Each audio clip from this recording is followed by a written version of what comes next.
Bago magsimula, mag-subscribe ka na sa channel at i-like ang video para hindi mo makaligtaan ang anumang detalye ng kwentong ito na kahanga-hanga. Ang araw ay nagsimula tulad ng karaniwan para kay Daniel Cruz, isang historian na mahilig maglibot sa mga lumang aklatan at mga tindahan ng aklat na tila nakalimutan na ng panahon. Sa maliit na lungsod ng San Felipe, may isang aklatan na matagal nang sarado. Ngunit sa araw na yon, nakarinig siya ng balitang binuksan ito pansamantala upang ayusin ang mga koleksyon bago tuluyang isara. Habang iniinspeksyon ang mga estante, isang lumang libro na nakabalot sa alikabok ang tumawag sa kanyang pansin. Ang itsura nito ay kakaiba, makapal na pabalat na gawa sa balat at may misteryosong ukit na hindi niya agad matukoy. Binuksan niya ito at isang piraso ng papel ang nahulog. Sa papel ay nakasulat sa mahina ngunit malinaw na sulat kamay. Ang katotohanan ay may taguan, ngunit sa tamang mga mata, ito ay magpapakita. Napalunok si Daniel. Hindi niya alam kung bakit, pero ramdam niyang may kakaiba sa librong iyon. Anong nahanap mo? Bumaling si Daniel sa likuran at nakita ang pamilyar na mukha ni Paulo, ang may-ari ng tindahan. May halong kaba at pananabik sa kanyang tinig habang iniabot ang libro. Alam mo ba ang tungkol dito? Tanong niya. Napatingin si Paulo sa libro. Nag-iba ang ekspresyon ng mukha nito, tila nagulat pero mabilis na nagbalik sa pagiging kalmado. Isang luma. Minsan na yang na-donate dito. Hindi ko alam ang laman yan. Baka gusto mong bilhin? Walang pag-aalinlangan, binayaran agad ito ni Daniel. Sa loob-loob niya, may kurot ng pakiramdam na tila hindi ito simpleng aklat lamang. Sa kanyang opisina kinagabihan, binasa ni Daniel ang nilalaman ng aklat. Nabighani siya sa bawat pahina, bagamat maraming bahagi nito ay nakasulat sa GS, isang sinaunang wika ng Ethiopia. Sa gitna ng pagbabasa, napansin niya ang isang ilustrasyon ng isang kahon na may sinag ng liwanag. Sa ilalim nito ay may nakasulat. Ang liwanag ng Diyos, tagapag-ingat ng katotohanan. Ark of the Covenant, bulong niya sa sarili, habang tinitingnan ang maingat na guhit. May kasamang paliwanag na tila nagsasabing ang arko ay dinala sa isang lugar sa Africa, sa Ethiopia. Sa isang iglap, bumaha ang mga tanong sa kanyang isip. Bakit wala sa mga pangkaraniwang aklat pangkasaysayan ang ganitong impormasyon? At paano napunta ang mga tekstong ito sa Ethiopia? Habang patuloy siyang nagbabasa, natagpuan niya ang mga pahiwatig patungkol sa Biblia, isang koleksyon ng mga aklat na tila mas matanda at mas kumpleto kaysa sa alam niyang mga bersyon. Kinabukasan, tinawagan niya ang kanyang matalik na kaibigan, si Sarah Villanueva, isang investigative journalist. Sarah, may natuklasan ako. Sigurado akong magiging interesado ka dito, bungad ni Daniel habang naglalakad palabas ng kanyang opisina. Kung tungkol na naman sa mga lumang aklat mo, Daniel, sigurado ka bang worth and my time? Tugon ni Sarah, na kilala sa kanyang pagiging prangka. Hindi lang ito basta aklat, Sarah. May nahanap akong patunay tungkol sa isang bersyon ng Biblia na hindi natin alam, ang Ethiopian Bible. Mas kumpleto ito at may mga nilalaman na itinatago mula sa atin. Tahimik si Sarah sa kabilang linya pero narinig ni Daniel ang tunog ng pag-impake. Okay, Daniel. Pupunta ako sa opisina mo. Pero sana naman hindi ito isa sa mga wild theories mo ulit. Pagdating ni Sarah, agad niyang ipinakita ang aklat. Sa una, tahimik lang ito habang binubuklat ang mga pahina, pero nang makita ang bahagi tungkol sa mga Watchers at ang paglalarawan ng kanilang pagbagsak, napataas ang kilay niya. Kung totoo ito, bakit walang sinuman ang nagsasalita tungkol dito? Tanong niya. Yan ang gusto kong malaman. At may isa pa, may binanggit dito na ang mga aklat na ito ay pinipigilang lumabas sa mas maraming tao. Parang sinadya nilang itago ang mga ito. Napaisip si Sarah. Bilang mamamahayag, nakakita na siya ng maraming kaso ng pagtatakip ng impormasyon. Pero hindi niya inasahan na pati sa larangan ng pananampalataya, maaaring may ganitong lihim. Kaya anong plano mo? Tanong niya kay Daniel. Ethiopia. Nanlaki ang mata ni Sarah. Hindi ka seryoso eh. Seryoso ako. Ang katotohanan nito ay hindi ko kayang baliwalain. Ang tanong, sasama ka ba? Ang biyahe papuntang Addis Ababa ay tahimik ngunit puno ng tensyon. Si Sarah ay abala sa kanyang laptop, pinapanood ang mga dokumentaryo tungkol sa kasaysayan ng Ethiopia, habang si Daniel ay hawak ang kanyang notebook, sinusuri ang kanyang mga tala mula sa lumang aklat. Sa bawat segundo, tumitindi ang kanyang kaba at pananabik. May pakiramdam siya na ang biyahe nilang ito ay magdadala sa kanila sa isang bagay na higit pa sa inaasahan. Alam mo ba na ang mga ito ay naniniwalang sila ang tagapag-ingat ng arko ng tipan? Tanong ni Sarah nang hindi iniangat ang mga mata mula sa kanyang screen. Alam ko, sagot ni Daniel na hindi rin iniwan ang notebook. Pero sa tingin ko, hindi lang iyon ang dahilan kung bakit mahalaga ang Ethiopia sa kasaysayan ng pananampalataya. Parang may mas malalim na lihim na itinago dito. Tumango si Sarah, ngunit halata sa kanyang mata ang pag-aalinlangan. Alam niyang si Daniel ay laging naghahanap ng malalaking kwento, ngunit hindi lahat ay nagtatapos tulad ng inaasahan niya. Gayunpaman, may kakaiba sa usapan nilang ito. Isang pakiramdam na tila mas totoo kaysa dati. Pagdating nila sa Addis Ababa, sinalubong sila ng mainit na araw at abalang mga lansangan. Ang lugar ay puno ng buhay, ngunit sa kabila ng ingay at kulay ng lungsod, ramdam ni Daniel ang espiritual na presensya sa paligid. Alam niyang nasa tamang lugar sila. Sa unang araw, dumiretso sila sa National Library of Ethiopia upang makipagkita kay Eriard, isang eksperto sa kasaysayan ng Ethiopia na sumang-ayon na tulungan sila sa kanilang pagsasaliksik. Agad silang sinalubong ng isang lalaking may puting buhok, ang mga mata nito ay puno ng karunungan at misteryo. Daniel, Sarah, bati ni Eriard habang iniabot ang kamay. Maligayang pagdating sa Ethiopia. Sinabi mo sa akin sa email na may dala kang mahalagang aklat. Mayroon po, sagot ni Daniel. Mula sa kanyang bag, maingat niyang inilabas ang lumang aklat. Ang balat nito ay luma na at may kakaibang ukit sa harapan, ngunit ang mga pahina ay maingat na inalagaan. Iniabot niya ito kay Eriard, na halos hindi makapaniwala sa kanyang nakikita.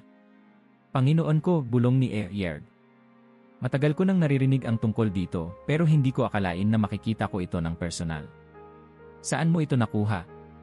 Mula sa isang lumang tindahan sa Pilipinas, paliwanag ni Daniel. Pero hindi ko ito lubos na nauunawaan.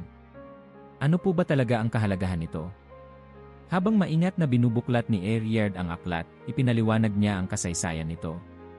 Ang aklat na ito ay bahagi ng isang koleksyon na pinaniniwalaang naglalaman ng mga nawalang kwento sa ating kasaysayan.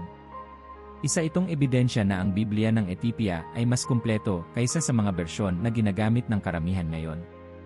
Habang patuloy na nagsasalita si Eriard, pinakinggan ng mabuti ni Sarah at Daniel ang kwento ng mga Watchers, mga anghel na ipinadala ng Diyos upang magbantay sa tao, ngunit nagkasala sa kanilang tungkulin.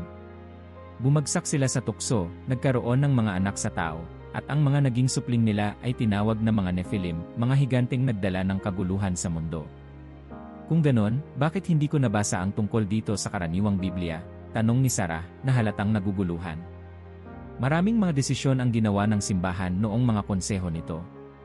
Maraming mga aklat, tulad ng libro ni Enoch, ang tinanggal dahil sa kanilang kontrobersyal na nilalaman. Ngunit sa Ethiopia, nanatili itong bahagi ng kanilang Biblia, paliwanag ni Eriard. Habang tahimik na nakikinig si Daniel, naramdaman niyang tila mas lumalawak ang kanyang pananaw. Tumayo siya at lumapit sa bintana, tinatanaw ang lungsod sa ibaba. Kung totoo lahat ng ito, sino ang gustong magtago ng ganitong impormasyon? At bakit? Bago pa man makasagot si Eriard, bumukas ang pinto. Pumasok ang isang lalaki na may hawak na digital tablet. Eriard, kailangan mong makita ito, sabi ng lalaki, na halatang balisa. Dinala sila ng lalaki sa isang silid sa likod ng aklatan, kung saan ipinakita niya ang isang scan ng isang lumang sulat na nakasulat sa sinaunang wikang GS. Binasa ito ni Eriard ng mabuti, ang kanyang mga mata ay puno ng kaguluhan. Ang sulat na ito ay mula ika-15 siglo, sabi niya. At sinasabi nito na ang impluwensya ng mga Watchers ay hindi nawala. Ang kasamaan na iniwan nila, ang pag-abuso sa kaalaman, ang kaguluhan, ay nararamdaman pa rin natin hanggang ngayon. Natigilan si Sarah. Gusto mong sabihin na ang mga kwento ng mga Watchers ay may koneksyon sa mundo ngayon? Ang kasamaan ay may ugat na hindi madaling napuputol, sagot ni Eriard. Ang mga kaalamang ipinasa nila sa tao, mula sa paggawa ng sandata hanggang sa mga lihim ng kalikasan, ay ginamit para sa sariling interes. At hanggang ngayon, nakikita natin ang kanilang bakas sa pag-abuso ng kapangyarihan. Pag-uwi sa hotel, tahimik si Daniel at Sarah. Halata sa kanilang dalawa ang bigat ng mga impormasyon. Ngunit ang kanilang mga plano ay nayanig nang matagpuan nilang magulo ang kanilang mga silid. Ang mga bag ay nabuksan at ilang dokumento ang nawala. Nagkatinginan sila. Alam na nila kung bakit tayo narito, sabi ni Daniel, halos isang bulong. Pero sino? Sagot ni Sarah, ngunit ang takot sa kanyang mukha ay nagsasabing alam na rin niya ang sagot. Kinabukasan, nagdesisyon silang magkunwaring alis ng lungsod. Ngunit sa halip na tumungo sa paliparan, sumakay sila ng bus papunta sa Aksum, ang lugar kung saan iniingatan ang pinakamalaking lihim ng Ethiopia. Ang biyahe patungong Aksum ay maalikabok at mahaba. Sa bawat kilometro, ramdam ni Daniel at Sarah ang tumitinding kaba. Tahimik na nakaupo si Daniel sa gilid ng bintana, pinagmamasdan ang malawak na kapatagan ng Ethiopia, habang si Sarah ay sumulyap-sulyap sa paligid, inaalam kung sinusundan ba sila. Sigurado ka bang ligtas ang plano natin? Tanong ni Sarah, sinira ang katahimikan. Wala tayong ibang pagpipilian, sagot ni Daniel, mahina ang boses ngunit may determinasyon.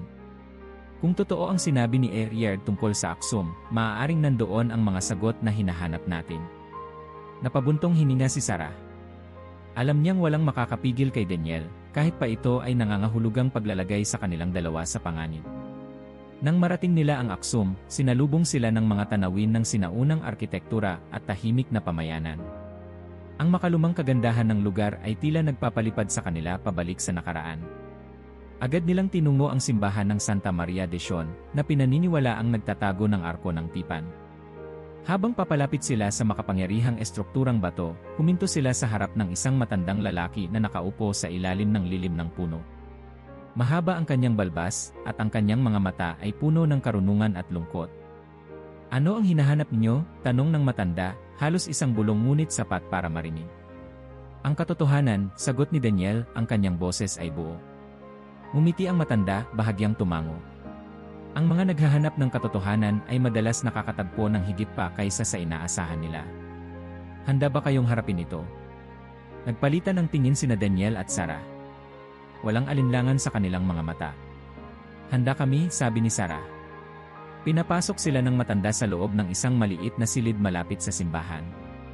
Sa gitna nito ay isang antigong mesa na may nakapatong na lumang mapa. Ipinakita ng matanda ang mapa na tila mas matanda pa kaysa sa mga pader ng gusali. Kung gusto ninyo talagang maunawaan ang kasaysayan ng Ethiopia at ang koneksyon nito sa Arko ng Tipan, kailangan ninyong maintindihan ang mga kwento ng ating mga ninuno, sabi ng matanda habang itinuturo ang mga lugar sa mapa. Ang Arko ay dinala dito ng anak ni Solomon, si Menelik. Ngunit hindi lang iyon. Ang mga teksto na kasama nito ay naglalaman ng mga lihim na magpapabago sa pananaw ng mundo. Nasaan ang mga tekstong iyon na yon? Tanong ni Daniel, ang kanyang mga kamay ay halos nanginginig sa pananabik. Ngunit bago makasagot ang matanda, biglang may narinig silang tunog ng mga yabag mula sa labas. Napatingin si Sarah sa bintana, at nakita niya ang dalawang estrangherong lalaki na mukhang may hinahanap. Sinusundan tayo, bulong ni Sarah kay Daniel. Wala tayong oras, sabi ng matanda. Kung gusto ninyong malaman ang sagot, kailangan niyong puntahan ang lugar na ito. Itinuro niya ang isang markang nakaguhit sa mapa, isang kuweba sa gilid ng bundok, ilang kilometro mula sa kanilang kinaroroonan.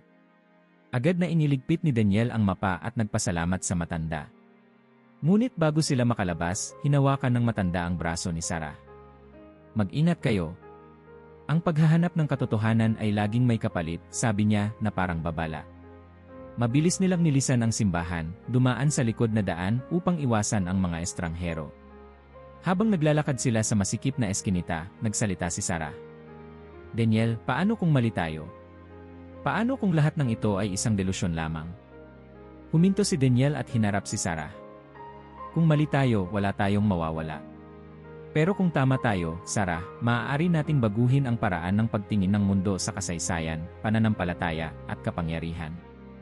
Tumango si Sarah, ngunit hindi nawala ang kaba sa kanyang dibdib. Kinabukasan, sinimulan nila ang mahabang paglalakad patungo sa bundok na nasa mapa. Habang tinatahak nila ang madawag na landas, napansin nilang tila tahimik ang lahat, masyadong tahimik. Biglang narinig nila ang tunog ng putok ng baril. Dumapa silang dalawa, ang kanilang mga puso ay bumilis ang tibok.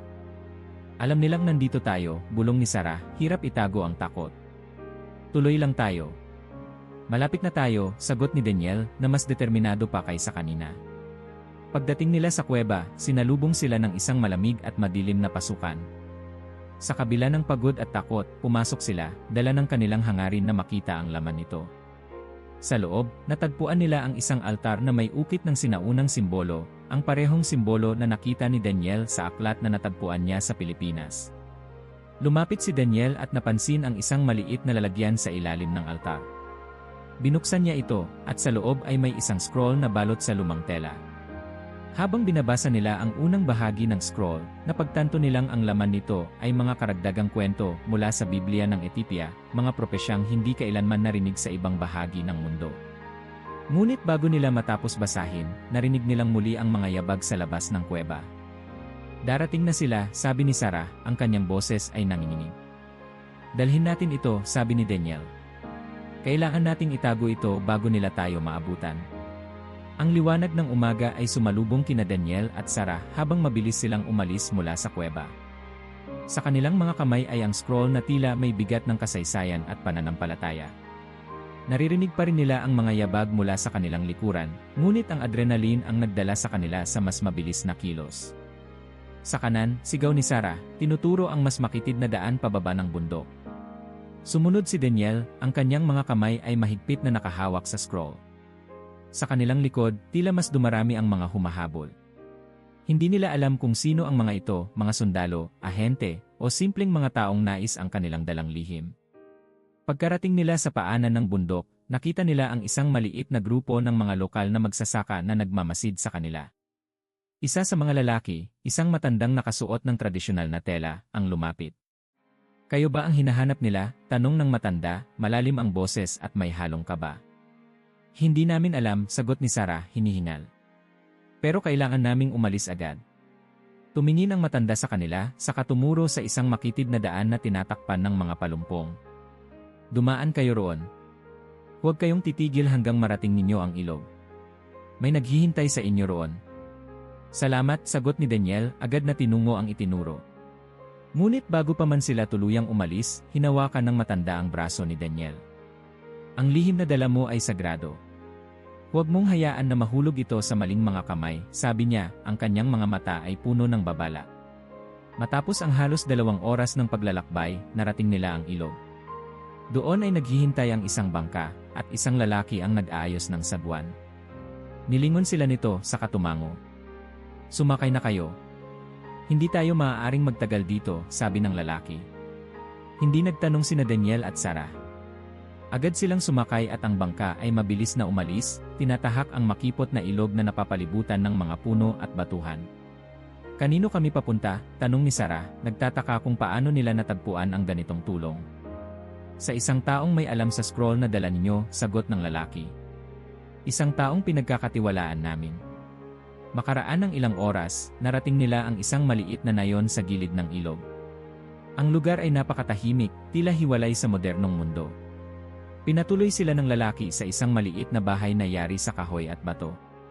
Sa loob ng bahay, sinalubong sila ng isang matandang lalaki na nakaupo sa tabi ng apoy. Ang kanyang mga mata ay tila tumagos sa kanilang pagkatao, at ang kanyang presensya ay nagbigay ng bigat sa hangin. Ano ang dala ninyo? Tanong ng matanda, diretsyo sa punto. Hinugot ni Daniel ang scroll mula sa kanyang bag at inilahad ito sa harap ng matanda. Dahan-dahan itong kinuha ng matanda at binuksan ng maingat. Binasa niya ang unang bahagi, ang kanyang mga mata ay kumikislap sa tuwa at takot. Matagal ko nang hinihintay ang araw na ito, sabi ng matanda, halos pabulong. Ang scroll na ito ay bahagi ng isang koleksyon ng mga nawalang teksto na nagsasalaysay ng mga kwento ng Diyos at tao, mga kwento na sinadyang itago mula sa mundo. Bakit itatago ang ganitong impormasyon? Tanong ni Sarah, halatang nababahala. Dahil ang mga nasa kapangyarihan ay natatakot, sagot ng matanda. Ang mga teksto tulad nito ay nagpapakita ng kanilang kahinaan. Kung malalaman ng tao na kahit ang mga pinakamataas na anghel ay maaaring mahulog sa kasalanan, paano pa kaya ang mga hari, emperador, at iba pang pinuno ng tao?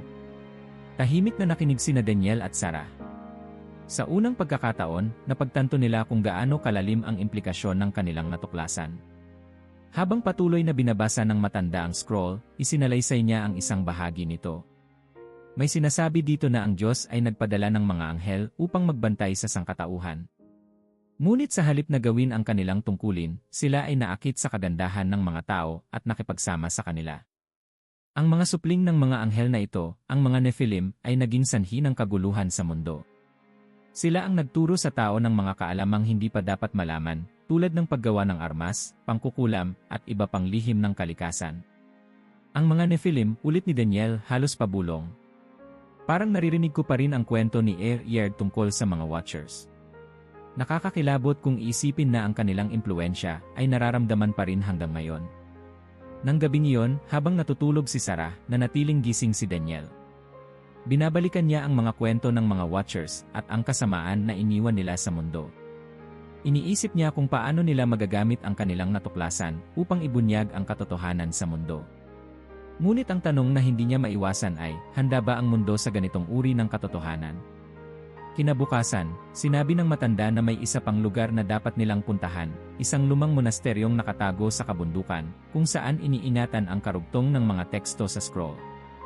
Ngunit bago sila umalis, binigyan niya sila ng babala. Ang daan patungo roon ay delikado. May mga taong gagawin ang lahat upang pigilan kayong makarating doon. Ngunit tandaan niyo ito, ang liwanag ng katotohanan ay mas malakas kaysa sa anumang kadiliman. Napalunok si Sarah, ngunit tumango. Alam niyang wala na silang atrasan. Habang sinisimulan nila ang paglalakbay patungo sa monasteryo, muling naramdaman ni Daniel at Sarah ang bigat ng kanilang misyon. Ang bawat hakbang ay tila nagdadala sa kanila ng mas malapit hindi lamang sa sagot, kundi pati na rin sa panganib na kanilang kinakaharap. Ang paglalakbay patungo sa monasteryo ay mahaba at mapanganib. Sa kanilang likuran, ang mga tunog ng kalikasan ay mistulang banta, habang ang bawat puno ay parang nagtatago ng mga mata na nagmamasid sa kanila. Si Sarah ay nanatiling alisto, hawak-hawak ang maliit na flashlight, habang si Daniel ay pinangungunahan ang landas, mahigpit ang kapit sa kanilang dalang scroll. May nararamdaman ka bang kakaiba? Tanong ni Sarah, halos pabulong. Tumigil si Daniel at tumingin sa paligid. Tahimik ang paligid. Masyadong tahimik. Parang hindi normal. Bago pa man siya makatapos ng pangungusap, biglang may narinig silang kaluskos sa di kalayuan. Agad silang dumapa, pinatay ang ilaw, at hinintay ang anumang maaaring lumitaw. Ilang saglit ang lumipas bago nila narinig ang mabibigat na yabag papalapit. Daniel, bulong ni Sarah, nanginginig ang boses. Hindi ko na gusto ito. Tumahimik ka, sagot niya, mas mahina kaysa sa hangin. Inilabas niya ang maliit na bag na may lamang mapa, at sinenyasan si Sarah na maghanda sa mabilisang pagtakas kung kinakailangan. Hindi nagtagal, nakita nila ang silweta ng dalawang lalaking armado ng baril. Ang mga ito ay tumigil malapit sa kanilang kinaroroonan, nag-uusap sa wikang hindi nila maintindihan. Tumalima sila sa mga anino, umaasang hindi sila mapapansin.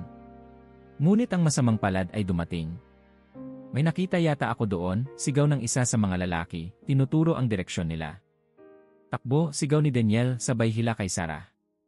Tumakbo sila sa mas makipot na bahagi ng bundok, dinig ang sigaw at yabag ng kanilang mga humahabol. Ang kanilang mga puso ay parang tambol na bumibilis sa bawat hakbang. Makalipas ang ilang minutong pagtakas, narating nila ang isang masikip na daan na papasok sa isang kuweba.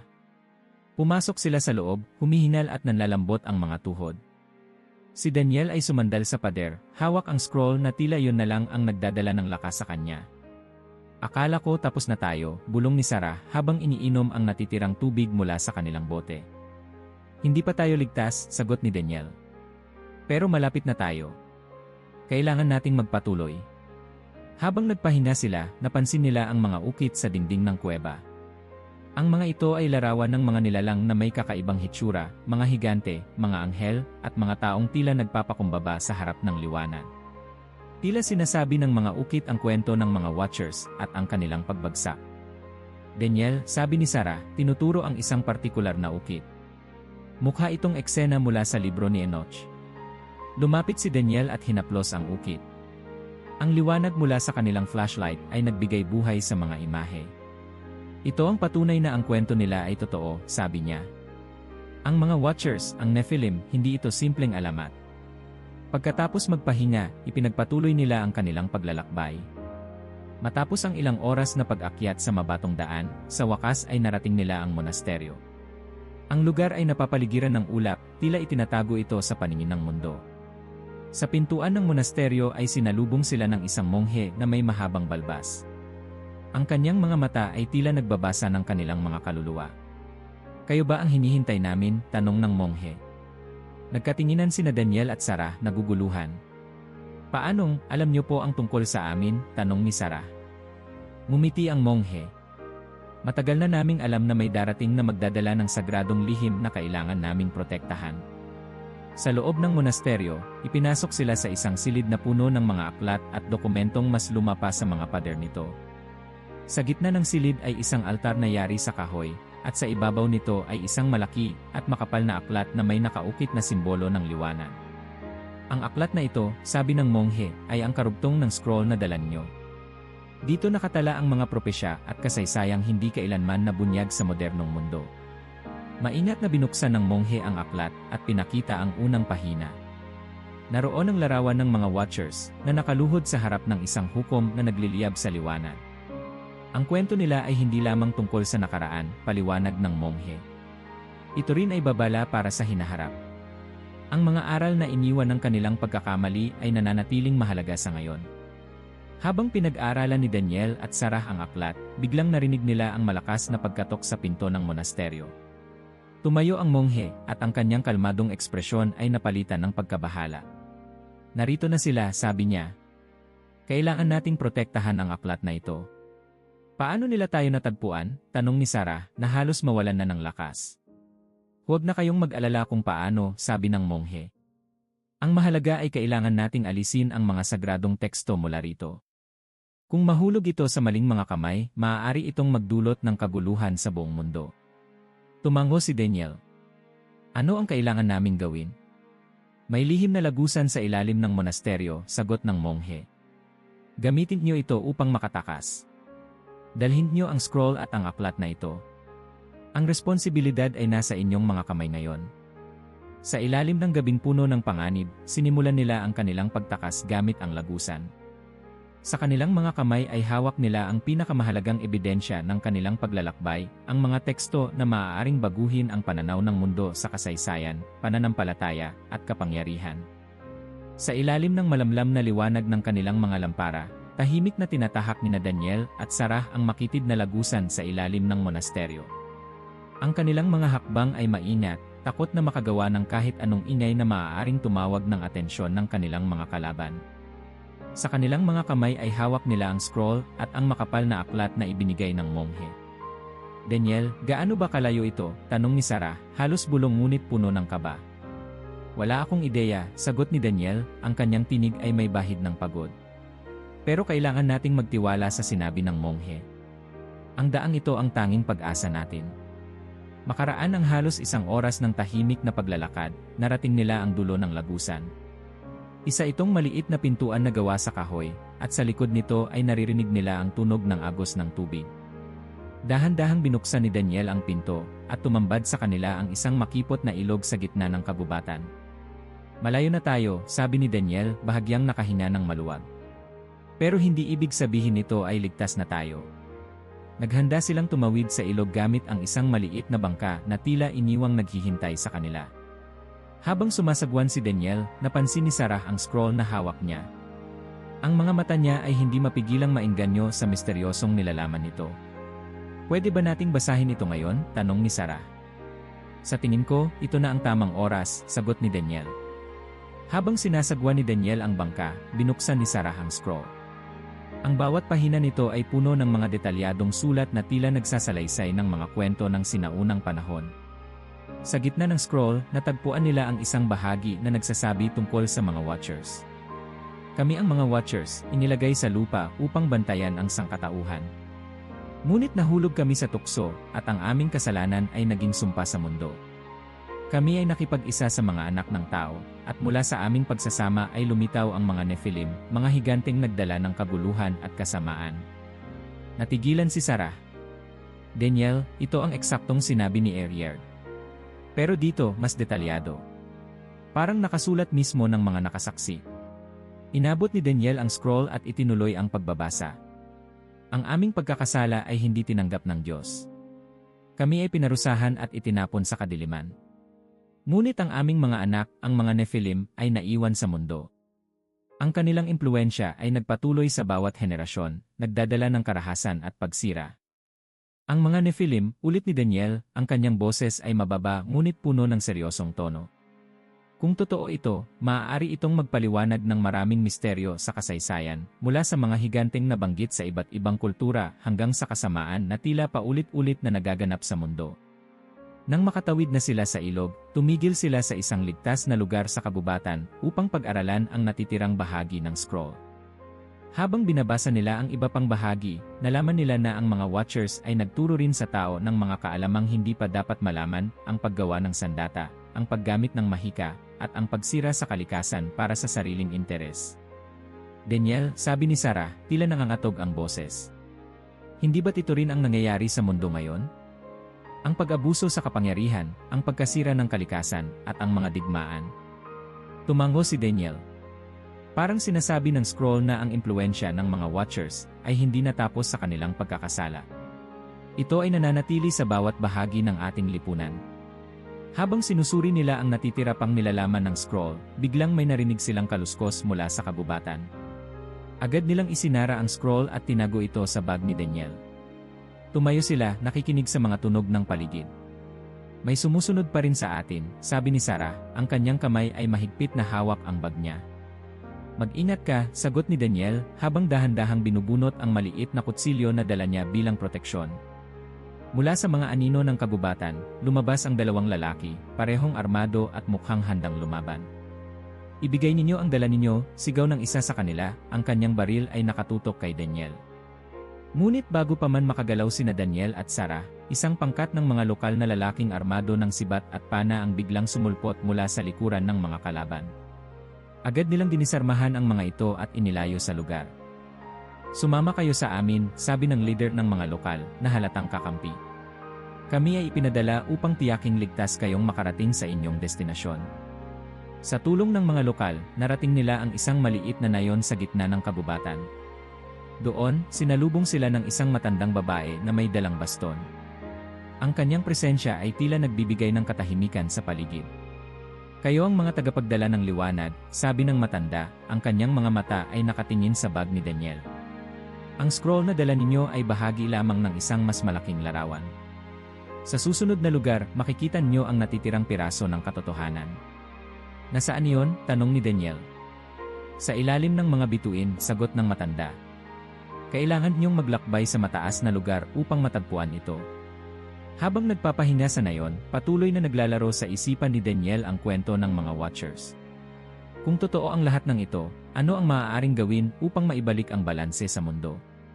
Samantala, si Sarah ay tahimik na nag-iisip kung paano nila maibabahagi ang ganitong uri ng impormasyon sa isang mundo na maaaring hindi handang tanggapin ang ganitong uri ng katotohanan. Ngunit isang bagay ang malinaw para sa kanilang dalawa, hindi sila maaaring tumigil. Ang paghahanap ng katotohanan ay isang laban na kailangang ipagpatuloy. Ang malamig na hangin ng gabi ay bumalot kina Daniel at Sarah habang pinagmamasdan nila ang maaliwalas na langit mula sa mataas na lugar sa nayon. Ang mga bituin ay tila nagsisilbing gabay sa kanilang susunod na hakbang, ngunit sa kabila ng kagandahan ng tanawin, mabigat pa rin ang kanilang pakiramdam. Ang mga kwento mula sa scroll ay parang anino na patuloy silang sinusundan. Kung nasa ilalim ng mga bituin ang susunod nating patutunguhan, saan tayo pupunta? Tanong ni Sarah, binabasag ang katahimikan. Lumapit ang matandang babae, dala ang isang piraso ng tela na may nakaguhit na mapa. Itinuro niya ang isang lugar na matatagpuan sa gilid ng isang bundok. Ang lugar na ito ay tinatawag na bundok ng mga tagapagmasid, sabi ng matanda. Ito ang sinasabing lugar kung saan bumaba ang mga Watchers mula sa langit upang magbantay sa mundo. Ngunit, paano namin malalaman na naroon ang susunod na bahagi ng mga teksto? Tanong ni Daniel, nagdadalawang isip na iwan ang nayon pagkatapos ng lahat ng nangyari. Ang liwanag ng buwan ang magpapakita sa inyo ng daan, sagot ng matanda. Ngunit mag-ingat. Hindi lamang kayo ang naghahanap ng lihim na ito. Sa pagsikat ng araw, inihanda ni Daniel at Sarah ang kanilang mga gamit para sa mahabang paglalakad. Isang grupo ng mga lokal na kalalakihan ang sumama upang gabayan sila sa unang bahagi ng biyahe. Ang daan ay mahirap, maputik, puno ng bato, at tinatahak ang makikitid na bangin. Habang umaakyat, nagkaroon ng pagkakataong mag-usap sina Daniel at Sarah. Daniel, iniisip ko kung tama ang mga teksto, kung totoo ang lahat ng ito, ano ang mangyayari kapag nalaman ito ng mundo? Tanong ni Sarah, tila hindi mapakali. Hindi ko alam, sagot ni Daniel, tinitingnan ang malayo. Pero kung ang mga teksto ay magbibigay liwanag sa kung paano tayo nabuo, kung paano nagkaroon ng kasamaan at kaguluhan, baka ito ang susi upang maunawaan natin ang mundo ng mas malalim. Ngunit hindi ba't maaaring gamitin din ito para sa masama? Tanong ni Sarah, ang kanyang tono ay puno ng pag-aalala. Tama ka, sagot ni Daniel. At iyon ang dahilan kung bakit dapat tayong maging maingat. Pagsapit ng hapon, narating nila ang paanan ng bundok.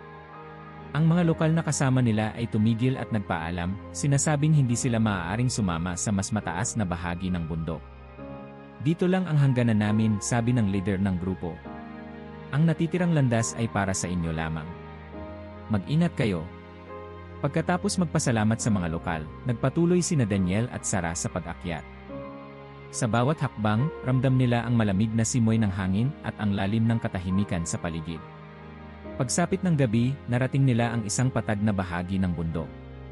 Sa ilalim ng maliwanag na buwan, napansin nila ang kakaibang mga ukit sa lupa, mga simbolo na kahawig ng mga nakita nila sa kuweba. Daniel, tingnan mo ito, sabi ni Sarah, itinuro ang mga simbolo. Ito ang parehong disenyo mula sa scroll. Lumuhod si Daniel at hinaplos ang mga ukit. Mukhang isang mapa, sabi niya. Pero paano natin ito babasahin? Habang iniisip nila kung paano susuriin ang mga ukit, biglang lumiwanag ang buwan. Ang ilaw nito ay tumama sa mga ukit, at unti-unting nagkaroon ng malinaw na hugis ang mga linya, isang direksyon na nagtuturo patungo sa mas mataas na bahagi ng bundok. Hindi ka panipaniwala, bulong ni Sarah. Parang sinadya ito, sagot ni Daniel, puno ng pagkamangha. Habang sinusundan nila ang direksyong ipinakita ng mga ukit, naramdaman nilang may ibang presensya sa paligid. Tumigil si Sarah, nakiramdam. May sumusunod sa atin, sabi niya, mahina ang boses. Tumingin si Daniel sa paligid ngunit walang nakita. Siguro'y imahinasyon mo lang, sagot niya, bagamat may bahid din ng kaba ang kanyang tingin. Ngunit ilang hakbang pa lang ang kanilang nalalakad, biglang may narinig silang mga yabag mula sa likuran. Nagmamadali silang nagtago sa likod ng isang malaking bato. Mula sa kanilang pinagtataguan, nakita nila ang tatlong lalaki na armado, hawak ang mga flashlight habang naghahanap. Hindi tayo pwedeng mahuli, bulong ni Daniel. Anong plano mo? Tanong ni Sarah.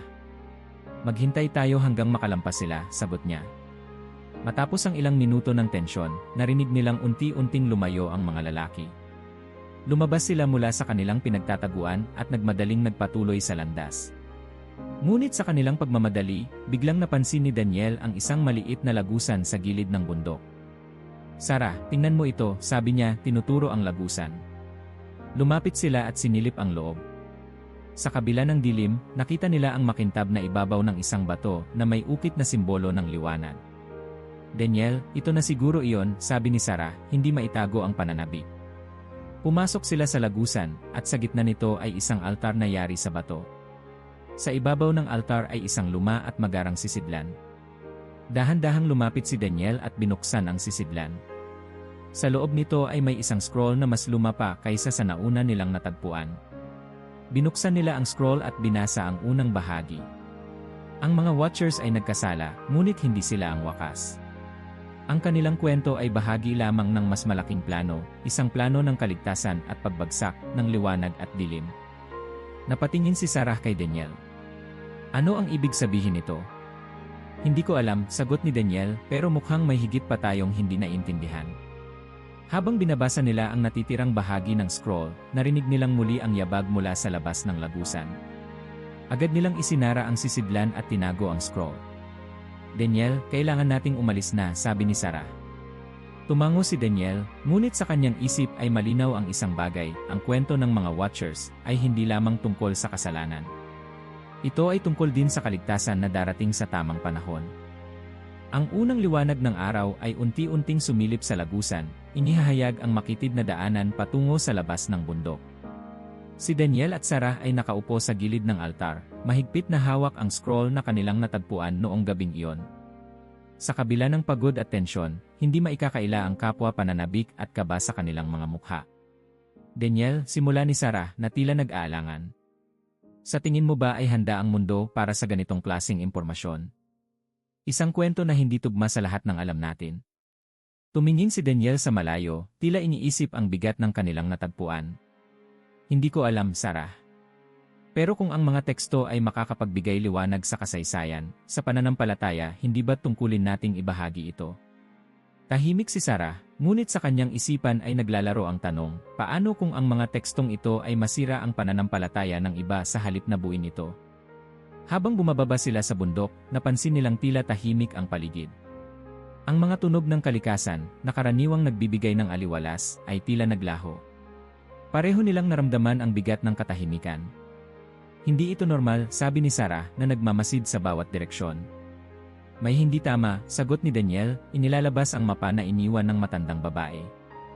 Ayon dito, kailangan nating bumalik sa nayon para protektahan ang mga teksto. Ngunit bago pa man sila makagawa ng susunod na hakbang, biglang narinig nila ang putok ng baril. Ang tunog ay nagmula sa di kalayuan. Pareho silang napatingin, ang kanilang mga puso ay bumilis ang tibok. May humahabol pa rin sa atin, sabi ni Sarah. Daniel, kailangan nating magmadali. Sa kanilang pagmamadali, narating nila ang isang makipot na daan na tila isang shortcut pabalik sa nayon. Ngunit habang papalapit sila, narinig nilang muli ang tunog ng yabag sa kanilang likuran. Daniel, sila na naman, bulalas ni Sarah. Nagmadali silang tumakbo, ngunit sa kabila ng kanilang bilis, naramdaman nilang papalapit na ang mga humahabol. Sa isang iglap, may sumigaw mula sa kanilang likuran. Ibigay niyo na ang dala ninyo. Bumaling si Daniel at nakita ang tatlong armadong lalaki na may dalang baril. Tumigil sila, hinihingal, habang hawak-hawak pa rin ni Daniel ang scroll. Hindi namin ito ibibigay, sagot ni Daniel, mahigpit ang kapit sa bag. Ngunit bago pa makalapit ang mga lalaki, isang grupo ng lokal na mandirigma ang biglang lumabas mula sa mga anino ng kagubatan. Ang kanilang mga sibat at pana ay nakatutok sa mga humahabol kina Daniel. Umalis kayo dito, sigaw ng leader ng grupo. Ang kanyang boses ay puno ng otoridad. Napilitan ang mga armadong lalaki na umatras, at nang makalayo na sila, mabilis na pinuntahan ng mga lokal sina Daniel at Sarah. Hindi ligtas ang nayon, sabi ng leader ng grupo. May mga sumugod doon habang wala kayo. Kailangan nating dalhin ang mga teksto sa ibang lugar. Sa kabila ng takot, sumama sina Daniel at Sarah sa grupo. Inihatid sila sa isang maliit na kampo sa loob ng kagubatan. Doon, nakilala nila si Father Yohanes, isang matandang pari na tila bihasa sa mga lihim ng Biblia ng Ethiopia. Ang scroll na dala ninyo ay bahagi lamang ng mas malaking kwento, sabi ni Father Yohanes habang hawak ang scroll. Ngunit ang kwento ay hindi lamang tungkol sa mga Watchers. May mas malalim pang koneksyon. Anong koneksyon ang tinutukoy niyo? Tanong ni Sarah, puno ng pag-usisa. Ang mga Nephilim, ang kanilang kasamaan, at ang karunungang ipinasa ng mga Watchers. Lahat ng ito ay nagbunga ng patuloy na kaguluhan sa mundo, paliwanag ni Father Yohanes. Ngunit ang scroll ay naglalaman din ng propesya, isang pag-asa na may magbabalik ng balanse sa pagitan ng liwanag at dilim. Habang patuloy na binabasa ni Father Yohanes ang scroll, napansin ni Daniel ang larawan ng isang kahon na tila pamilyar. Ang arko ng tipan, sabi ni Daniel. Nabanggit din ito sa scroll. Ano ang koneksyon nito sa mga Watchers? Ang arko ng tipan ay hindi lamang isang simbolo ng kasunduan ng Diyos sa tao, sagot ni Father Yohanes. Ito rin ay isang taguan ng sagradong kapangyarihan. Pinaniniwalaan ng marami na ang arko ay maaaring magdulot ng malaking pagbabago kung mahulog ito sa maling mga kamay. Natigilan si Sarah. At ang scroll na ito, bahagi ba ito ng kapangyarihang iyon? Tumangho si Father Yohanes. Ang scroll na ito ay susi. Ito ang nag-ugnay sa kwento ng mga Watchers, sa mga Nephilim, at sa arko ng tipan. Kaya't marami ang nagtatangkang angkinin ito, dahil sa maling kamay, maaari itong maging sandata ng kasamaan. Kinagabihan, habang nagpapahinga sina Daniel at Sarah, naglaro sa kanilang isipan ang bigat ng kanilang natuklasan. Kung totoo ang lahat ng ito, hindi lamang kasaysayan ang kanilang hinahawakan, ito ay isang bagay na maaaring baguhin ang mundo. Daniel, sabi ni Sarah habang nakatingin sa langit. Ano sa tingin mo ang dapat nating gawin? Itago ang mga ito o ipaalam sa lahat? Nag-isip si Daniel. Hindi natin kayang itago ito magpakailanman, Sarah. Pero kailangan nating tiyaking naintindihan ito ng tama bago ito makarating sa mundo. Ngunit bago pa nila maipagpatuloy ang kanilang pag-uusap, narinig nilang muli ang tunog ng yabag mula sa kagubatan. Sa kanilang mga mata ay nababanaag ang parehong tanong, kailan titigil ang panganib na ito? Ang gabi ay mas madilim kaysa dati, tila ang kagubatan ay may tinatagong sigaw ng babala. Si Daniel at Sarah, kasama si Father Johannes, ay tahimik na naghahanda para sa susunod na bahagi ng kanilang paglalakbay. Ang kanilang bagong layunin, makarating sa isang lihim na simbahan sa gitna ng kabundukan, kung saan sinasabing nakatago ang isang susi sa pinakamalaking lihim ng scroll. Nasa kamay natin ang kasaysayan, bulong ni Father Johannes habang tinatali ang kanyang bag, ngunit ang kasaysayang ito ay may kakayahang magdulot ng liwanag o dilim, depende sa kung sino ang makakakuha nito. Kung ganoon, bakit hindi na lang natin ito itago magpakailanman? Tanong ni Sarah, ang kanyang tinig ay puno ng pag-aalala. Dahil ang katotohanan, anak, sagot ni Father Johannes, ay hindi maaaring ilihim ng walang hanggan. Palaging mahahanap ng liwanag ang daan nito. Habang sila'y naglalakad, sinimulan ni Father Johannes ang kanyang salaysay tungkol sa mga Nephilim. Ang kwento ng mga higanteng nilalang na isinilang mula sa pagsasama ng mga Watchers at tao ay mas detalyado kaysa sa kanilang nalalaman mula sa scroll. Sila ay hindi lamang mga higante, paliwanag niya. Sila rin ang nagdala ng kaalamang hindi dapat hawakan ng sangkatauhan. Ang paggawa ng sandata, ang lihim ng kalikasan, ang paggamit ng karunungan para sa sariling kapangyarihan, lahat ng ito ay nagmula sa kanila. Ngunit nang makita ng Diyos ang kanilang kasamaan, pinarusahan niya sila, at ang mga Watchers ay ikinulong sa kadiliman. Napakunot ang noo ni Daniel. Ngunit paano nila naipasa ang kanilang impluensya hanggang ngayon? Ang impluensya ng kasamaan ay hindi kailanman nawawala, sagot ni Father Johannes. Ito ay bumabalik sa iba't ibang anyo, sa mga digmaan, sa korupsyon, sa pagsira ng kalikasan. Matapos ang ilang oras na paglalakad, narating nila ang isang makitid na bangin na kailangang tawirin. Ang hangin ay malamig at ang tunog ng agos ng ilog sa ibaba ay tila nagbabala ng panganib.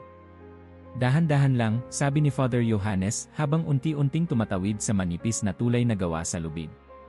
Nang sisara na ang tatawid, biglang may narinig silang mga sigaw mula sa likuran. Ang mga kalaban ay muling nasa kanilang bakas. Bilisan mo, Sarah, sigaw ni Daniel habang tumatawid siya sa tulay upang tulungan si Sarah. Sa oras na nakatawid silang lahat, pinutol ni Father Johannes ang lubid ng tulay, dahilan upang mahulog ito sa ilog sa ibaba. Ang kanilang mga kalaban ay napilitang tumigil, ngunit hindi ibig sabihin nito ay ligtas na sila. Wala tayong oras, sabi ni Daniel. Kailangan nating makarating sa simbahan bago sila makahanap ng ibang daan. Sa wakas, narating nila ang simbahan, isang maliit ngunit matibay na estruktura na nakatayo sa gilid ng bundok. Ang paligid nito ay puno ng mga ukit at simbolo na tila nagkukwento ng kasaysayan ng mga Watchers at ng arko ng tipan. Dito na itatago ang sagot, sabi ni Father Johannes habang binubuksan ang mabigat na pinto ng simbahan. Sa loob, natagpuan nila ang isang altar na gawa sa itim na bato. Sa ibabaw nito ay may isa pang scroll na nakaselyo, ngunit mas malaki at mas mabigat kaysa sa kanilang naunang natagpuan. Binuksan ito ni Father Johannes, at sa kanilang harapan ay tumambad ang mga nakasulat. Ang mga higanting ito ay bumagsak, ngunit ang kanilang kwento ay hindi nagtapos. Ang kanilang impluensya ay nagpapatuloy sa puso ng mga tao, sa mga lider na gumagamit ng kapangyarihan para sa kasamaan. Ngunit ang plano ng Diyos ay mas malaki kaysa sa kanila. Ang liwanag ay magbabalik. Ang plano ng Diyos, tanong ni Sarah, naguguluhan. Ano ang ibig sabihin nito? May darating na pagbabago, sagot ni Father Johannes. Ngunit ito'y mangyayari lamang kung ang mga tao ay makikinig sa mga aral ng nakaraan. Habang pinag-aralan nila ang natitirang bahagi ng scroll, biglang narinig nila ang pagputok ng pinto ng simbahan. Ang kanilang mga kalaban ay nakahanap ng ibang daan at ngayon ay nasa kanilang harapan na. Hindi namin hahayaan na madala ninyo ang scroll na yan, sabi ng leader ng mga kalaban, habang nakatutok ang baril kay Daniel. Ngunit bago pa sila makalapit, biglang tumunog ang isang malakas na alingaungaw mula sa altar. Ang itim na bato ay tila lumiwanag, at ang mga simbolo sa paligid ng simbahan ay nagningning. Ang liwanag ay tumama sa mga kalaban, dahilan upang sila'y mawalan ng balanse at umatras. Ito ang proteksyon ng Diyos, bulong ni Father Johannes. Ang scroll ay banal, at hindi ito maaaring hawakan ng kasamaan. Sa gitna ng kaguluhan, ginamit ni Daniel, Sarah, at Father Johannes ang pagkakataon upang tumakas. Dala ang bagong scroll, nagmadali silang bumaba mula sa bundok, iniwasan ang mga natitirang kalaban. Habang tumatakbo, napansin ni Daniel ang liwanag na nagmumula sa scroll. Ang mga ito ay may sariling kapangyarihan, sabi niya kay Sarah. Hindi ko alam kung paano, pero tila sinusubukan nitong gabayan tayo. Pagkarating nila sa isang ligtas na lugar, tumigil sila upang magpahinga. Hawak ni Daniel ang scroll, at sa kanyang isipan ay naglalaro ang bigat ng kanilang natuklasan. Hindi ito simpleng kasaysayan, sabi niya. Ito ay kwento ng laban ng mabuti at masama, isang kwento na nagpapatuloy hanggang ngayon. Tumango si Sarah, ang kanyang mga mata ay puno ng seryosong pag-isip. At nasa atin ang responsibilidad na tiyaking ang kwentong ito ay hindi magamit sa kasamaan. Ngunit habang nakatingin sila sa scroll, alam nilang ang kanilang paglalakbay ay malayo pa sa katapusan. Ang katotohanan ay isang liwanag na kailangang maingat na dalhin, sapagkat ito rin ay maaaring maging apoy na sumunog sa buong mundo. Ang malamig na simoy ng hangin ay nagdala ng bagong pag-asa at panganib habang sina Daniel, Sarah, at Father Yohanes ay naglalakad sa makitid na landas patungo sa isang sinaunang lugar na sinasabing nagtatago ng huling bahagi ng kwento.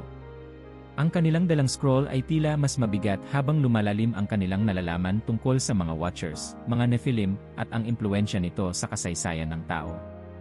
Malapit na tayo, sabi ni Father Yohanes habang tinitingnan ang isang mapa na gawa sa tela. Ang lugar na ito ay matagal nang itinuring na banal. Sinasabing dito nagmula ang huling propesya ng mga Watchers.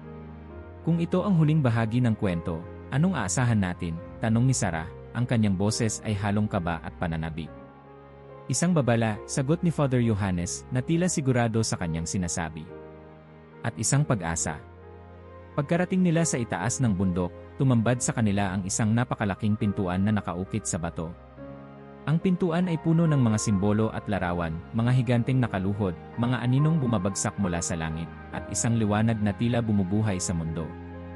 Daniel, sabi ni Sarah, itinuro ang isa sa mga ukit. Mukhang ito ang kwento ng pagbagsak ng mga Watchers. Pero ano itong liwanag na ito sa gitna? Tumingin si Daniel ng mabuti.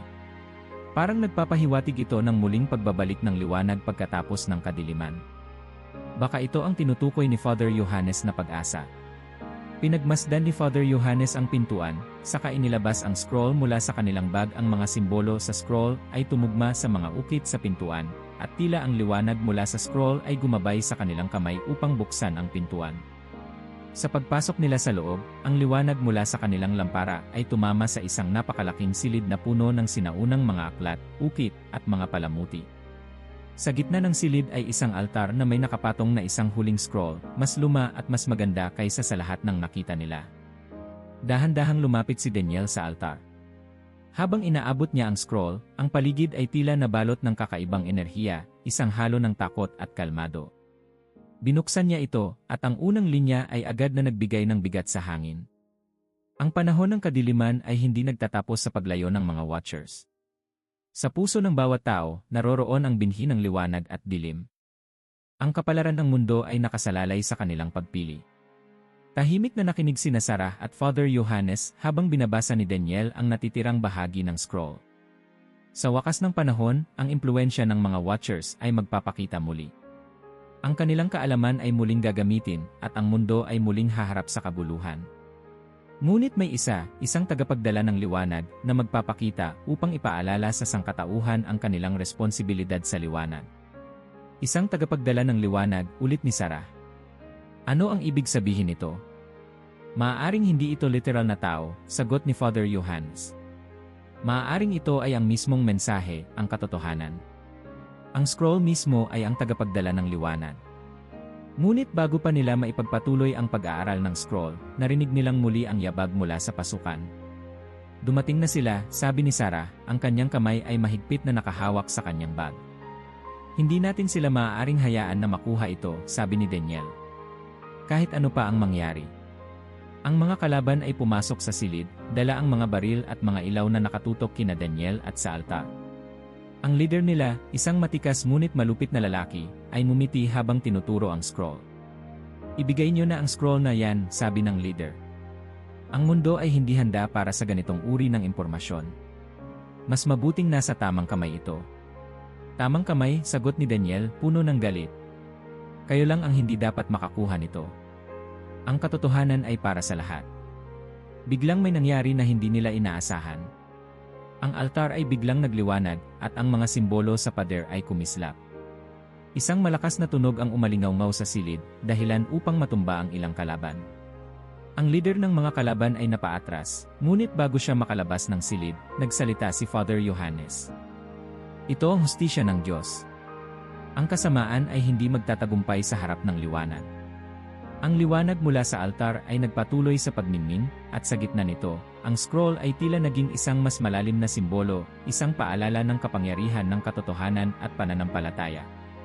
Nakataka sina Daniel, Sarah, at Father Yohanes mula sa silid, dala ang lahat ng kanilang natagpuan. Habang naglalakad sila pabalik sa nayon, alam nilang ang kanilang misyon ay malayo pa sa katapusan. Daniel, sabi ni Sarah, anong gagawin natin sa mga scroll na ito? Tiyakin nating ang katotohanan ay makarating sa mga tamang tao, sagot ni Daniel. Hindi natin kayang itago ito, ngunit hindi rin natin pwedeng ipagkatiwala ito sa kung sino lang. Tumango si Sarah. Sa kabila ng lahat, alam nilang ang kanilang paglalakbay ay nagdala sa kanila ng mas malalim na pag-unawa, hindi lamang sa kasaysayan, kundi sa kapangyarihan ng liwanag at dilim na nananahan sa bawat isa. Habang umaalis sila sa bundok, ang liwanag ng araw ay sumikat, tila nagbibigay ng bagong pag-asa. Sa kanilang mga kamay ay ang mga teksto na may kakayahang baguhin ang mundo, isang mundo na kailangang magdesisyon kung pipiliin nito ang liwanag o ang dilim.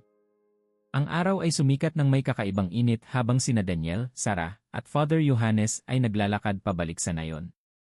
Ang mga scroll na dala nila ay nakatago sa ilalim ng mahigpit na pagkakabalot, parang mga apoy na hinihintay ang tamang oras upang magliyab.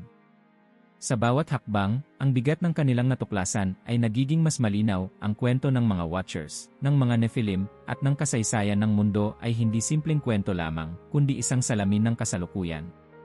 Sa tingin mo ba, Daniel, simula ni Sarah habang naglalakad, kayang tanggapin ng mundo ang ganitong uri ng katotohanan?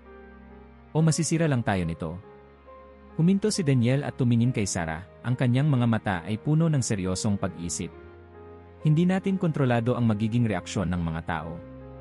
Pero ang katotohanan, anuman ang mangyari, ay nararapat lumabas.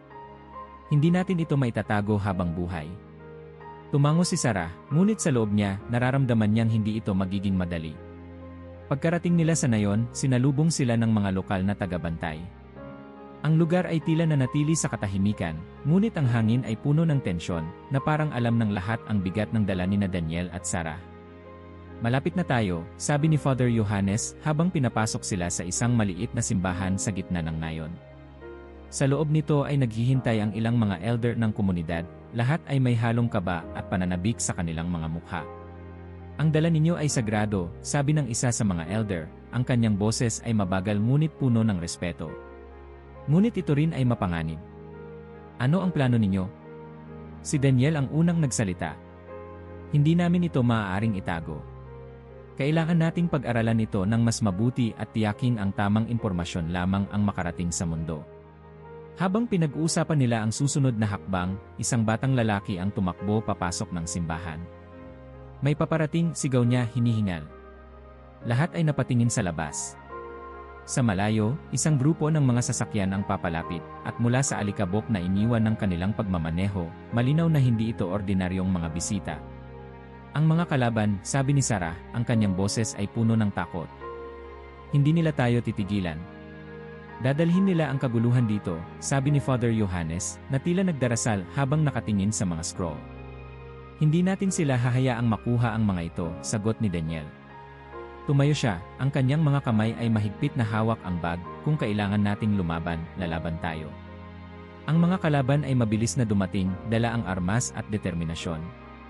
Ngunit bago pa sila makapasok sa simbahan, isang grupo ng mga lokal na mandirigma ang humarang sa kanila, dala ang kanilang mga sibat at pana.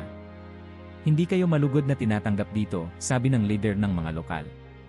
Ito ay lugar ng liwanag at hindi kayo maaaring magdala ng kadiliman dito. Sinubukan ng mga kalaban na puwersahin ang kanilang daan, ngunit ang mga lokal ay matatag. Sa gitna ng kaguluhan, si Daniel at Sarah ay nagtago sa likod ng altar, kasama si Father Yohanes, habang iniisip ang kanilang susunod na hakbang. Hindi tayo maaaring manatili dito, sabi ni Sarah. Kailangan nating dalhin ang mga scroll sa isang mas ligtas na lugar. Hindi sapat ang pagtakas, sagot ni Daniel. Kailangan nating ipahayag ang katotohanan. Pero paano natin gagawin yon nang hindi masisira ang balanse ng lahat? May paraan, sabi ni Father Johannes. Tumayo siya at tumingin sa kanila, ang kanyang mga mata ay puno ng katiyakan. Ang scroll ay dapat makarating sa mga taong may kaalaman at pananampalataya, mga taong makakaunawa at makakapangalaga sa katotohanan nito. Habang patuloy ang laban sa labas, isang lihim na daanan sa ilalim ng simbahan ang ipinakita ng isa sa mga elder. Ito ang daan palabas, sabi niya. Dalhin niyo ang scroll. Kayo ang pag-asa namin. Sa huling pagkakataon, tumingin si Daniel at Sarah kay Father Johannes. Hindi mo ba kami sasamahan? Tanong ni Sarah. Ngumiti ang matanda. Ang aking tungkulin ay dito. Ang sa inyo ay dalhin ang liwanag sa labas. Huwag kayong matakot, kasama ninyo ang Diyos. Sa pamamagitan ng madilim na lagusan, tumakas sina Daniel at Sarah, dala ang mga scroll. Sa bawat hakbang, ramdam nila ang bigat ng kanilang responsibilidad. Sa paglabas nila sa kabilang dulo ng lagusan, isang malawak na lambak ang tumambad sa kanila.